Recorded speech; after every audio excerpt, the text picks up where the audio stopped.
Hi, my name is Carla Ramos. This is my resume revision assignment video for Professor Wiggins' class. In this video, I'm going to be going over my resume revisions as well as talking about some biases that I wanted to avoid or how I wanted to present my resume.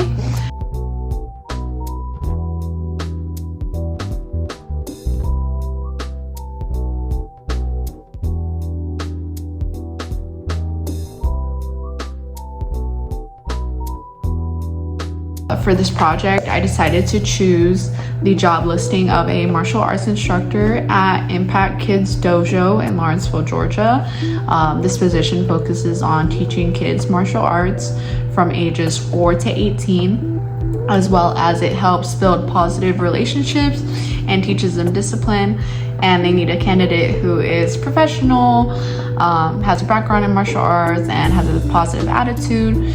The reason why I chose this job was because it aligns perfectly with about every other job I've had. I've been teaching martial arts since I was about 10 or 11 years old, and I have a 4th degree black belt in Taekwondo. So needless to say, I'm more than qualified for the job.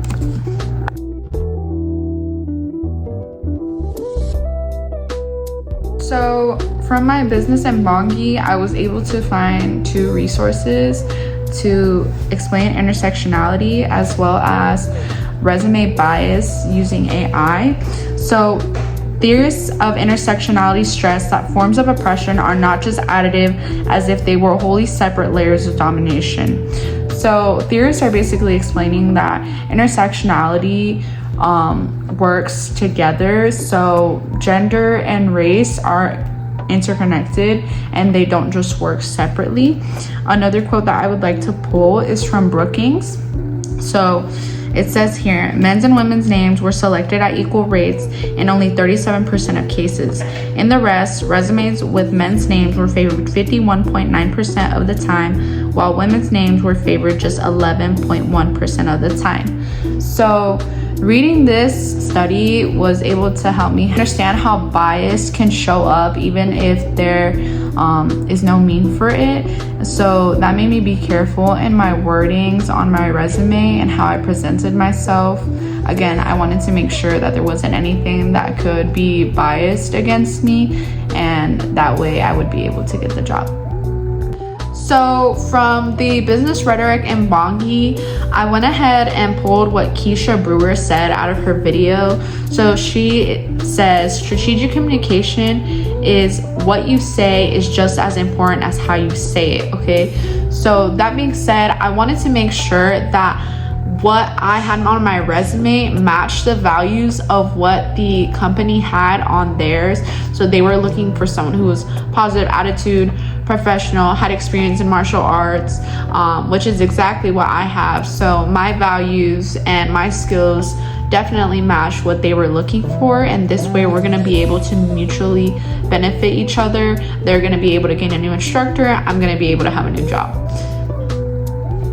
In the media literacy and social media in Bongi, I used the rhetorical appeals to establish my ethos. So the ethos being, I have previous experience teaching martial arts at different schools, as well as my certification. So I have a certification from Kukiwon that says I'm a 4th degree black belt.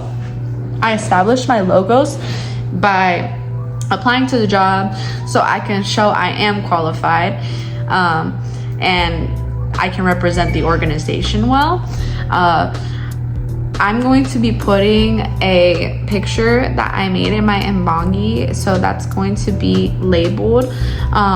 Basically, I didn't list my social media handles because I figured that if I did list my social media handles, any post that I made could work as noise and could influence my future employer whether to hire me or not. Like if I post a dumb meme or something, they might not want to hire me. So social media works as noise in this case. So again, that's why I made sure I didn't have social media to begin with in there. That way I had a fair shot at the job. I'm genuinely not cut out for YouTube because I just talked about psychological rhetoric in Bongi and talked about my 2 key terms from there, and someone made a noise in my house and now I have to redo the whole thing. So please excuse me if I seem anxious or frustrated. From the psychological rhetoric in Bongi, I pulled out the consciousness bias. So consciousness bias would have been something that I would have had to been worried about if I had put like a picture of myself in my resume. I didn't want to do this because appearance definitely has an effect on jobs, and I actually want to pull out a personal example from this. A few months ago, I worked at a weight loss clinic, and when I was interviewed for the job, I definitely faced a lot of ageism there, as well as like being judged off my physical appearance on multiple occasions. When I first got hired, my boss told me like, you're really young. Like, I have a lot of doubts because you're really young. And I was just like, well, you can just not hire me if that's what you're worried about. Like, I didn't know what to say to that. But I did get hired because he thought that I brought the young side, and I could help out with social media marketing and whatnot.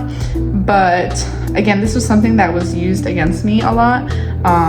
I was told that I was not performing because of the fact that I was young and I couldn't relate to older people, which was not the case. But that's a whole different thing to get into. Another time that I faced some conscious bias at the job was when I didn't wear makeup for 2 days. I had been getting a rash under my eye because of the fact I don't wear makeup. I've always worked in martial arts for the most part, and wearing makeup is not something I do because I'm working out most of the time.